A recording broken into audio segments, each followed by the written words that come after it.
So every once in a while I want to do a video just on some like philosophy, jiu-jitsu philosophy, maybe martial arts philosophy in general, things that I try to pass on. I mean, I'm in my 50s now. I've been doing martial arts since I was 8 years old.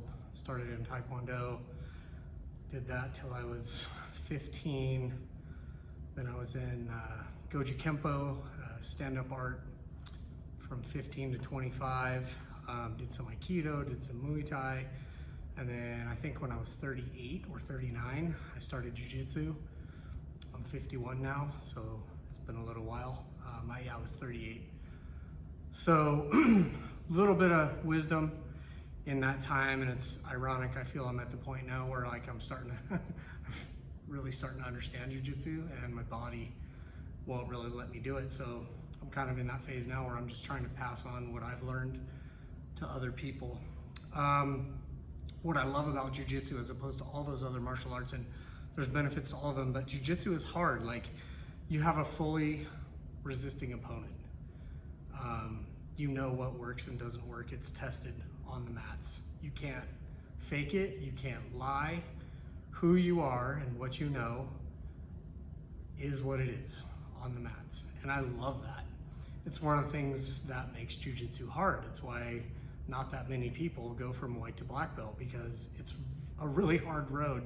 Not just the time, blood, sweat, and tears on the mat, but you're having to negotiate life, having kids, changing jobs, moving, being ill, injuries. To navigate all that and get all the way to black belt and beyond is really difficult.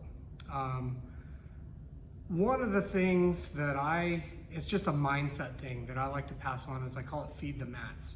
So you can see out these windows, I think you can see, it's a really beautiful area where the school is, Evolution Martial Arts in Sparks, Nevada, which for those who aren't from around here, it's right next to Reno. I live in Reno, and it's, they're literally right next to each other, but you have all these plants, trees outside, and I think of the mats being in a symbiotic relationship a lot like these plants are to us. So plants, their waste product is oxygen, and what they take in is carbon dioxide. I know better than that, carbon dioxide. So we expel carbon dioxide, that's our waste product, and we take in their waste product. It's totally symbiotic, we help each other. I feel like the mats are the exact same way.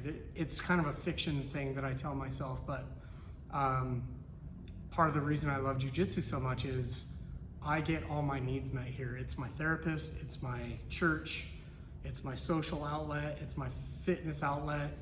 It engages me in like a puzzle solving way. I get everything I need, for the most part, in one place, and that's amazing. Another reason I love it is because these mats will take all the negativity that I've got in my life and turn it into positivity. I think of it that way. So like, I'm expelling whatever's negative in my life, whatever I'm struggling with, whatever anxiety I have. If you are going through some kind of depression, if you are battling illness or injury, or someone in your family is going through those things, you bring that with you to the mats and you feed it to the mats. Like, don't hide it away, bring it with you. I'm not trying to infect other people with that stuff. I'm just gonna bring it with me and feed it to the mats. And in my mind, these mats, that's what they eat. That's what they live on. And then they give back joy and happiness and health and balance and all those things that we need. So kind of when people are, having a hard time getting here, or maybe they had to take time off for whatever reason, and I know that feeling, like you've been out for a little while, you're nervous about coming back, come feed the mats, because without you feeding the mats, they'll die. We have to bring that stuff to the gym and feed the mats. So that's just my suggestion. Think of it that way. Show up, feed the mats, just because you're struggling in life, just because something's not going well. And everybody's dealing with that stuff. Believe it or not, everybody's got something they're struggling with. Bring that with you.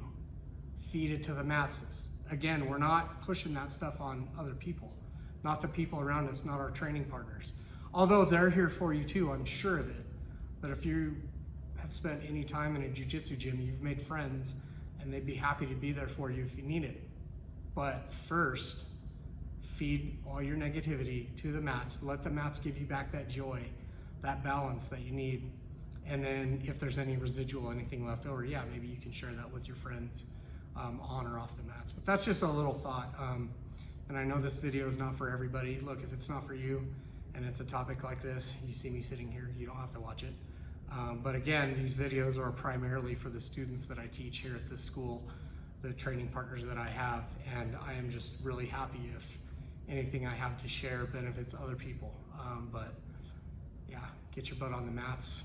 That's how you get better at this.